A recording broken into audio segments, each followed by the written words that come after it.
नमस्कार, न्यूज़ 11 भारत देख रहे हैं आप। आपके साथ मैं हूं अभिषेक भारती। आप मान लीजिए बाजार में आप कोई सामान खरीदने जाते हैं। मान लेते हैं कि आलू खरीदने जाते हैं। आपके घर में आलू की सब्जी का इंतजार हो रहा होता है, इसलिए आपके लिए आलू बहुत ज़रूरी हो जाता है। आप एक पॉलीथीन में आलू लेकर के आते हैं। आपको पता है कि इस पॉलीथीन में आलू है, दुकानदार ने आपको एक काली पॉलीथीन में आलू दिया है। आप घर आते हैं और आपकी पत्नी जब पॉलीथीन खोलती है तो आलू की जगह उसमें मिलता क्या है? उसमें मिलता है आपको लहसुन। अंदाज़ा लगाइए आपको कितना गुस्सा आएगा। ये वो आलू है जिसकी आपकी ज़िंदगी में बहुत ज़्यादा अहमियत नहीं है, तब आपका पारा इतना चढ़ जाएगा। तो उस शख्स का अंदाज़ा लगाइए जिसने अपना परिजन खो दिया हो और वो अपने परिजन का शव जो है वो घर लेकर के आता है और वहाँ पर उसे शव किसी और का मिलता है। कोरोना काल में हमने आपको निजी अस्पतालों की मनमानी दिखाई, पर आज हम आपको एक निजी अस्पताल की लापरवाही दिखाने जा रहे हैं। लापरवाही भी ऐसी वैसी नहीं, आप जिस हद की लापरवाही सोच सकते हैं उससे भी बड़ी लापरवाही। ये लापरवाही की रांची के ओरमांझी स्थित एसक्लेपियस अस्पताल ने। क्या हुआ इस लापरवाही में, इस रिपोर्ट के जरिए देखते हैं। इस अस्पताल को देखिए, यह है रांची के ओरमांझी में स्थित एसीएस अस्पताल। पूरा नाम है एसक्लेपियस अस्पताल। अब इसकी कारस्तानी जान लीजिए। अस्पताल में जमशेदपुर के अब्दुल एडमिट हुए। इलाज के क्रम में अब्दुल की मौत हो गई। परिजनों को बताया गया अब्दुल कोरोना पॉजिटिव थे। परिजन एम्बुलेंस से शव जमशेदपुर लेकर गए। जमशेदपुर में शव को सुपुर्द खाक करने के लिए कब्रिस्तान ले जाया गया। किसी ने शव को नहीं छुआ, शव सीधा कब्रिस्तान पहुंचा। शव को कब्र में लिटाया गया। परिजन तो परिजन है, आखिर रस्म के अनुसार अब्दुल को आखिरी बार देखना चाहते थे। शव के चेहरे से पर्दा हटाया गया। और ये क्या? शव तो किसी महिला का था। अब जमशेदपुर में अब्दुल के परिजन आक्रोशित हो गए। एक तो प्राइवेट अस्पताल के नाम पर खून चूस लिया और नतीजा क्या मिला? शव तक गलत दे दिया। लोग लाइए, आप लोग का टेस्ट भी नहीं होगा, कुछ नहीं, यहाँ सब इलाज सही से होगा। अब जाके वहाँ जब देखे तो ये सब हाल है। मेरा भाई को ये लोग जिंदा मरा दिया। कब डेथ किए थे? ये आपका कल। तो उसके बाद कब पता चला कि बॉडी बदल गया आपको? यहाँ 3:30 बजे जब पहुँचाया गया स्पॉट में, यहाँ साक्षी कब्रिस्तान में, देख रहे हैं कि लेडीज का बॉडी देके भेजा है। फिर वहाँ फोन किया तो बोलता है गलती हो गया सर।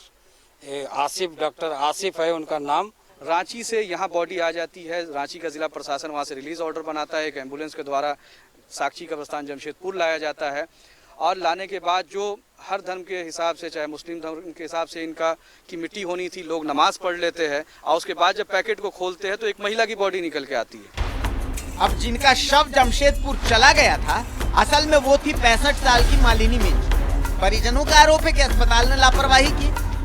मालिनी मिंज के परिजन बता रहे हैं कि वो सूद पर पैसे लेकर महिला का इलाज करवा रहे थे। मैंने सूद में पैसा लेकर आया था। सेल खोल के रखा, सिक्योरिटी नाम का रत्ती भर का चीज नहीं है। इनका कहना है कि जो मेरा बॉडी एक्सचेंज करके ले गया, उन्होंने जबरदस्ती तोड़ फोड़ करके बॉडी लेकर के गया। ठीक है, क्या हुआ, क्या है मामला, थोड़ा समझाइए। मेरी बड़ी मम्मी थी, उनको कल रात को हमारा यहाँ पे एडमिट थी। पिछले 8 दिन से ज्यादा एडमिट थी। उनको कार्डियक अटैक था और कोविड का भी टेस्टेड था पॉजिटिव। ठीक है, तो हमको मिलने दिया नहीं जाता था। मेरी मम्मी और मासी जाती थी मिलने के लिए उनके डेली। ठीक है, और हम लोग डेली यहाँ पैसा डिपोजिट करते थे और चले जाते थे, बोलते कि हम लोग सारा देखभाल कर लेंगे। तो वो रिकवर भी करे थी।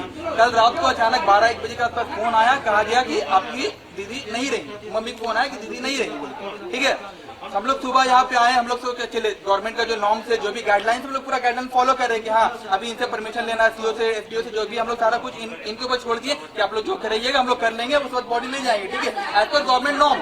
उसके बाद हम लोग सुबह से 8 बजे तक बैठे हुए, बोला सर अभी हो जाएगा, आधा घंटा में, 1 घंटा में, 2 घंटा में। 4 बजे तक ये लोग नहीं बताया कि बॉडी एक्सचेंज हो गया। 12 बजे बॉडी एक्सचेंज हुआ और उनका कहना है कि जो बॉडी लेकर गए उन्हें तोड़ फोड़ करके ले गया। तब अस्पताल ने लापरवाही की इंतहा कर दी। परिजनों की व्यथा समझिए, उन्हें सही शव तक नहीं मिला। अस्पताल चुप है। क्या बोल सकता है, क्या कारण हो सकता है, भगवान जाने। जमशेदपुर से मनोज के साथ रांची से आयुष की रिपोर्ट, न्यूज़ 11 भारत। और अब जब ये खबर दिखाई गई तो इस खबर का असर भी हुआ। अस्पताल पर एक एफआईआर दर्ज की गई। न्यूज़ 11 भारत की खबर का असर यह हुआ कि अस्पताल के ऊपर एफआईआर दर्ज कर दी गई। लेकिन सवाल ये उठता है कि क्या अस्पताल की लापरवाही जो है वो इससे छिप जाएगी या फिर अस्पताल ने जो इतना बड़ा गुनाह किया है वो कम हो जाएगा। एसकेएलपीएस अस्पताल के ऊपर एफआईआर दर्ज हुआ है, शव को बदले जाने का मामला दर्ज किया गया अस्पताल के ऊपर। आपने जिस तरीके से अभी इस रिपोर्ट में देखा, जिसके बाद स्वास्थ्य मंत्री बन्ना गुप्ता के निर्देश पे ये कार्रवाई हुई है, अस्पताल के ऊपर एफआईआर दर्ज किया गया है। परिजनों को अस्पताल ने शव तो सौंपा था, लेकिन वो शव दूसरे का था। और जिस तरीके से अभी आप देख रहे थे कि जिसका शव सौंपा गया, जिस महिला का, उसके परिजन बता रहे हैं कि उन्हें ये बताया गया कि जबरदस्ती तोड़ फोड़ करके ये शव लेकर के जबरदस्ती परिजन गए हैं, जबकि ऐसी कोई बात नहीं सामने आई थी। तो आप समझ सकते हैं कितनी बड़ी लापरवाही है, कितनी बड़ी गलती है ये। लेकिन अस्पताल प्रबंधन की तरफ से अब तक ये रुख सामने नहीं आ पाया है कि आखिर ये गलती हुई क्यों। ऐसा कहा जा रहा था, कुछ लोग ऐसा कह रहे थे कि अंधेरे के कारण ऐसा हो गया। अब इससे बड़ी बचकानी बात तो हो नहीं सकती। हालांकि अभी हम आपको दिखाएंगे कि फिलहाल वहां पर क्या चल रहा है, लेकिन इस वक्त की सबसे बड़ी खबर आप देख लीजिए। हम अब जमशेदपुर से भी हमारे संवाददाता से जुड़ेंगे, अस्पताल से भी हमारे संवाददाता जुड़ेंगे।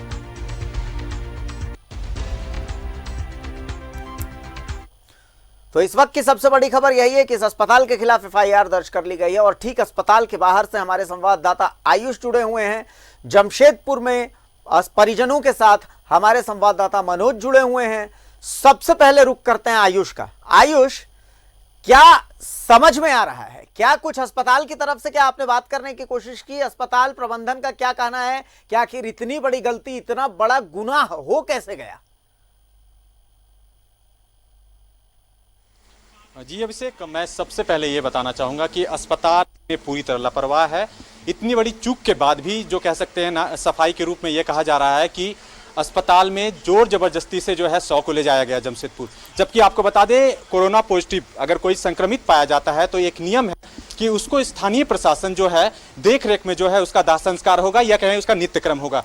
ऐसे में अस्पताल कैसे किसी भी परिजन को जो है 100 सौंप देती है और वो परिजन 100 ले जाया जाता है। और उससे भी अहम बात यह है कि जो 100 है दोनों अलग अलग है। एक जो 100 है वो व्यक्ति का है, एक महिला का है। महिला का जो आप कहें जो शरीर का जो हाव है वो उनकी लंबाई अलग है, कह सकते हैं सारी चीज़ें अलग होने के बाद। इसके अलावा आपको बता दें कि हालांकि कोरोना पॉजिटिव मरीज का जो कह सकते हैं 100 को रैप किया जाता है, मृतक का जो है 100 रैप होता है। ऐसे में अस्पताल एक कोडिंग का इस्तेमाल करती है, एक कोड का इस्तेमाल करती है, इसकी भी अनदेखी हुई है। तो साफ आप कह सकते हैं जो अस्पताल है वो पूरी तरह लापरवाह है। इसके बावजूद जो है किसी तरह की सफाई देने के लिए तैयार नहीं है। अगर मान लीजिए परिजनों को उन्होंने अगर मनोवल होता, परिजनों को समझाया जाता कि ये चूक छोटी चूक है या बड़ी चूक है, इसको हम लोग सुधारेंगे, लेकिन इसके बाद भी जो अस्पताल है वो अड़े हुए है। आपके साथ कुछ पुलिस के परिजन नजर आ रहे सामने, हैं, स्थानीय शायद वो सीओ परिजन के है। सामने जो कहा जाता है, आपके साथ कुछ लोग नजर आ रहे हैं, शायद वो परिजन है, उनसे बात कीजिए। उनके अंदर एक आक्रोश है, उन्हें मौका दीजिए बोलने का। आयुष, हम चाहते हैं कि वो बोले। जी मैं बात कराऊंगा। उनकी बहन है और बेटी, जी उनकी बहन और बेटी हमारे साथ मौजूद है। हम सबसे पहले उनकी बेटी से बात करेंगे और जानेंगे क्या दीपा जी सबसे पहले बताएं, अस्पताल में आप लगातार मौजूद रही हैं जब तक इलाज चला है, 10 दिनों का इलाज है, क्या कुछ इस दरमियान आपने पाया? और जो लास्ट मोमेंट जो रहा है आपको जब ये पता चला, उस समय क्या स्थिति थी? लास्ट मोमेंट जब पता चला हम लोगों को तो हम लोग तुरंत यहाँ आए। इन्होंने जो जो प्रोसेस करने के लिए और 3 बजे जब हमने पूरा पेमेंट भी कर लिया, उसके बाद हमने 100 को हैंडओवर करने के लिए कहा तो उन्होंने बोला कि नहीं और एक बाकी है। तो किसका? तो एसडीओ साहब से अभी ओके नहीं हुआ है। उसके बाद किसी दूसरे से पता चलता है कि आप लोग का 100 चेंज हो गया है। किससे पता चला आपको? कैसे पता चला कि 100 जो है एक्सचेंज हो गया? क्या आपने देखा किसी के द्वारा? यहाँ का किसी स्थानीय निवासी के द्वारा पता चला। हाँ, उनके द्वारा पता चला कि आपका परिवार का जो है 100 चला गया है जमशेदपुर, और जमशेदपुर का जो 100 था वो यहीं पे है। आयुष, अस्पताल को आपने क्या किया? अस्पताल के द्वारा क्या कहा? आयुष, अस्पताल को जी कहिए। अभी हम सुन रहे थे, यही महिला बोल रही थी कि इन्होंने सूद पर पैसा लेकर के और इलाज करवाया है, इतनी शिद्दत थी और उसके बाद फिर ये नतीजा मिला है। अस्पताल क्या इनसे कितने पैसे ले रहा था रोजाना के? जब इन्होंने एडमिट किया था तो अस्पताल ने क्या कहा था? सारी बातें इनसे जानिए। हम सबसे पहले जानना चाहेंगे कि आप कुल पैसे अभी तक कितने चुकाए हैं अस्पताल? टोटल हमने 3 लाख। 3 लाख पे कितनी बार में पैसा दिया और कैसे कैसे मांगा गया था? डेली 25,000 का डिमांड था इनका। आईसीयू का रेट है 25,000 का, कि इन्होंने डेली हमसे डिपॉजिट कराया। एक अभिषेक, हम आपको एक और बात बताना चाहेंगे कि जब 26 तारीख को जब महिला कह सकते हैं कि जब एक हिचकी आई थी, हालांकि वो दिल की बीमारी से पहले से जूझ रही थी, हिचकी आने के बाद उन्होंने राजधानी के तमाम अस्पतालों का जो है दौरा किया था, कह सकते हैं वहाँ पर गए थे। अस्पताल ने उन्हें मना कर दिया। इसके बाद जो यहाँ पहुंचे थे, ऐसे में अस्पताल ने कहा कि वो ठीक कर देंगे और लगातार ये 10 दिनों तक चलता रहा। और आप उनके बहन से हम बात कराएंगे। आप क्या कुछ बता रही थी, आप कैसे कैसे पैसे की मांग की गई और कब कब ये चीज़ें हुई, बताइए। जब मैंने 26 को यहाँ लाई तो लोग बोला कि ठीक है एडमिट कर देते हैं यहाँ पे। मैंने पूरी रांची को घुमाए, पूरी हर एक अस्पताल मैंने गई, कोई अस्पताल नहीं लिया, जगह फुल हो गया, कोई कहीं भी नहीं लिया। तो मैंने यहाँ ले आई और यहाँ बोला कि ठीक है ले आई। हम बिना पूछे मैंने उनको एडमिट कर दिया और वो लोग बोला कि तुरंत 25,000 जमा कीजिए। फिर हम बोले कि सर कैसे देना पड़ेगा? बोला कि प्रत्येक दिन 25,000 आपको देना पड़ेगा, कि आईसीयू का 25,000 है। हमने ठीक है हम देंगे 25,000। फिर हमको बोला कि कोविड टेस्ट कीजिए, हम लोग भी राजी हो कोविड टेस्ट। फिर बोलता है कि नहीं आपकी दीदी का नेगेटिव है। ये कब कहा गया? हमको दूसरे दिन कहा गया। दूसरे दिन? उसके बाद आपने क्या कहा?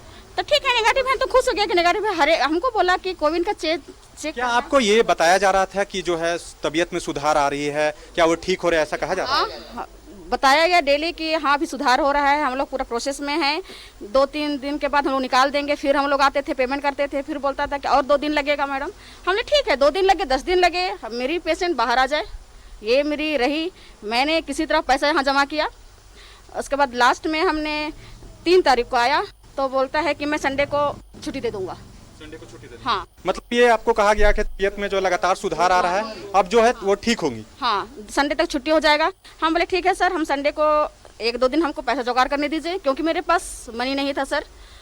अच्छा, आखिरी वक्त में जब आपको बता दिया गया कि वो मृत पाए गए हैं या उनकी मृत्यु हो गई है, उसके बाद भी कुछ पैसे आपसे लिए गए? हम लोग लिया 40,000। 40,000? जी हाँ। तो उस समय कोई बिल दिया? आयुष इनसे पूछिए क्या कोई बिल दिया इन्हें? कोई बिल मिला इन्हें?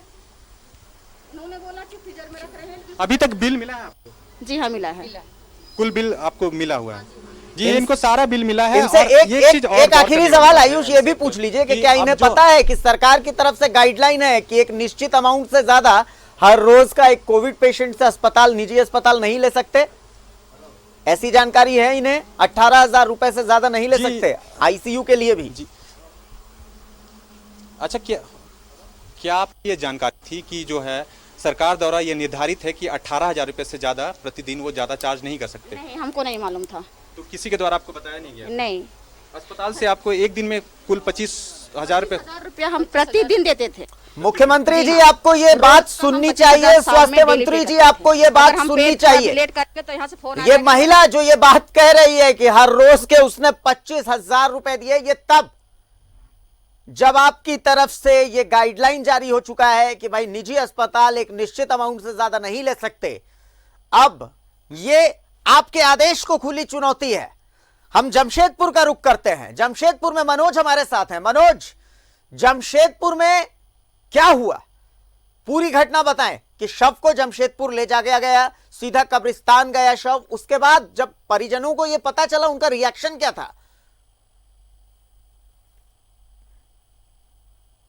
देखिए भारतीय, अगर जमशेदपुर की बात किया जाए तो लोग उस समय हैरत में पड़ गए जब महिला का शव पहुंचा, पुरुष की जगह महिला का शव पहुंचा। और महिला का शव पहुंचते ही लोग काफ़ी हैरान परेशान हो गए, क्योंकि जिस तरह से यहाँ पर साक्षी के कब्रिस्तान में लोगों ने उनको दफन करने के लिए तैयारी कर रखा था, लेकिन उस दौरान जब एम्बुलेंस के पास पहुँचे तो महिला का शव देखा गया। उसके बाद लोग हैरान परेशान हो गए और लोग काफ़ी हैरत में पड़ गए। उसके बाद लोगों ने जो परिजन हैं वो अस्पताल को फ़ोन किए और अस्पताल के फ़ोन करने के बाद वो बताया कि हाँ यहाँ से महिला का शव चला गया है गलती से, और पुरुष जो मोहम्मद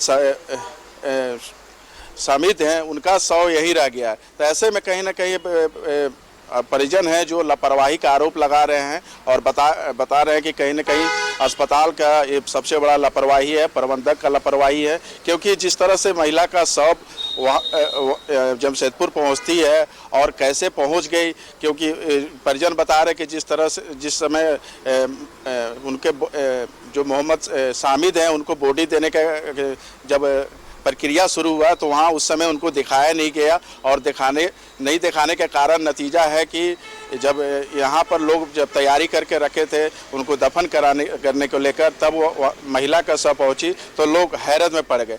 हैरत में इतना पड़ गए कि लोगों में बेचैनी हो गया, परेशान लोग हो गए, आखिर ये ऐसा कैसे हो गया। तो कहीं ना कहीं ये कह सकते हैं भारतीय की लापरवाही अस्पताल। आपने अब्दुल के परिजनों से बातचीत की। यहाँ अस्पताल का कहना है कि जो परिजन है वो शव जबरदस्ती लेके गए हैं, यहाँ पर उन्होंने तोड़फोड़ भी मचाई है अस्पताल में। क्या उनसे बातचीत करके ऐसी कोई बात सामने आई? आपको लगा कि यहाँ ऐसा कुछ हुआ होगा?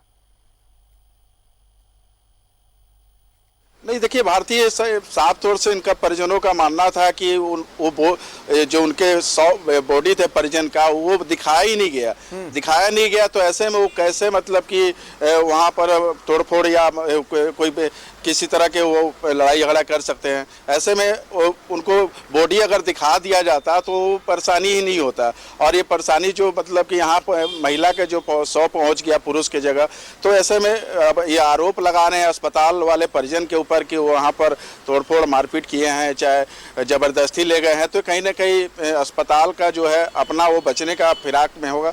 लेकिन जो मोहम्मद सामिद हैं उनके परिजन का मानना है कि कहीं ना कहीं अस्पताल का ये जो प्रबंधक है वो लापरवाही किए हैं और लापरवाही का ही नतीजा है कि इस तरह का मामला सामने आया है। अब ऐसे में वो लोग बाद में हालांकि SSP के पास जाकर पहुंचे और सारी शिकायत जाकर किए हैं अस्पताल के खिलाफ।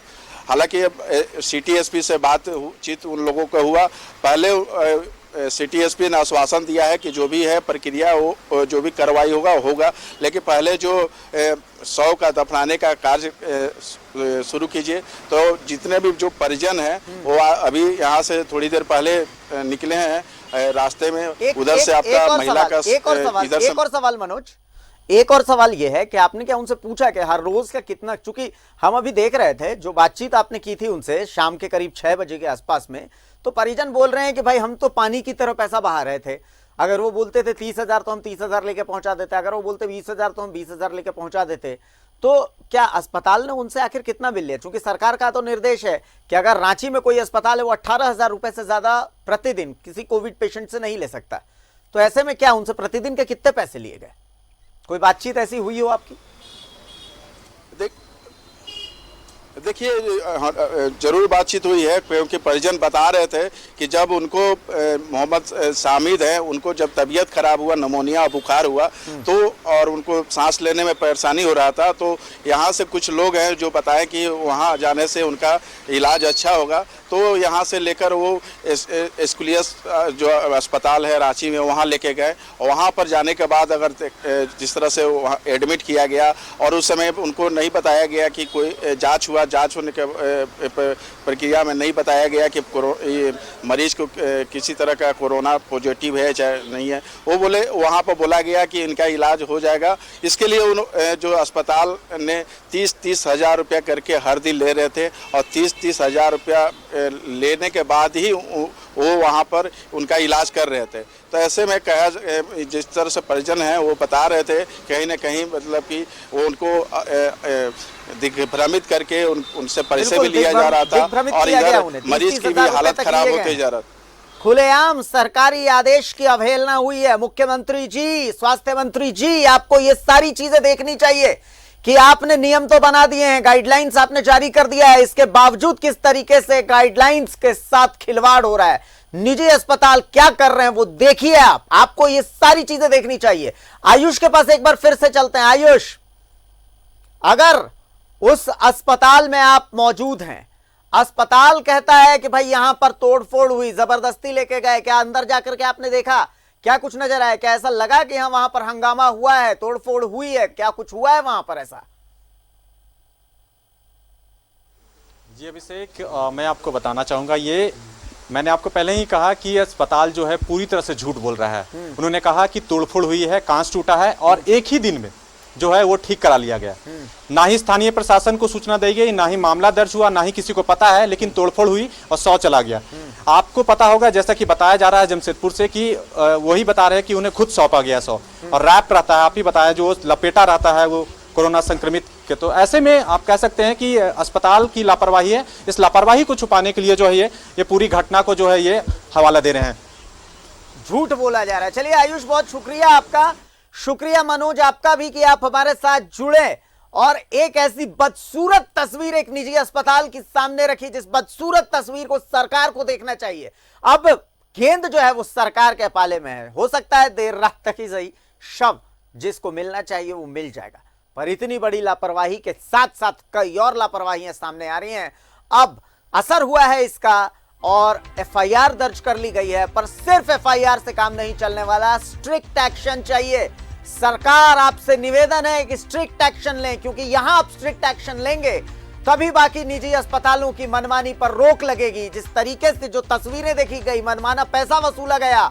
इन परिजनों ने जैसा कि बताया कि वो सूद पर पैसे लेकर के इलाज करवा रहे थे, तो आखिर किसी की तो जवाबदेही बनती है कि इनको इंसाफ मिले। अब ये आप तय कर लीजिए कि सरकार है आप, जवाबदेही आपकी है या नहीं है।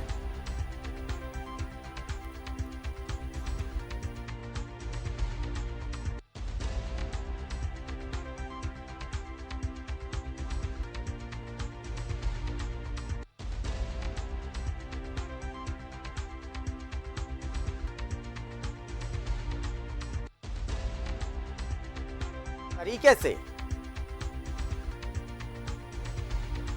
आपने देखा कि एक अस्पताल की बदसूरत तस्वीर हमने आपको दिखाई, एक ऐसी तस्वीर जिसे कोई देखना नहीं चाहेगा, एक बदसूरत तस्वीर। और अब आपको हम दिखाएंगे ऐसी ही एक और बदसूरत तस्वीर। आपको हम दिखाएंगे कि कैसे रिश्ते बदल रहे हैं इस कोरोना काल में।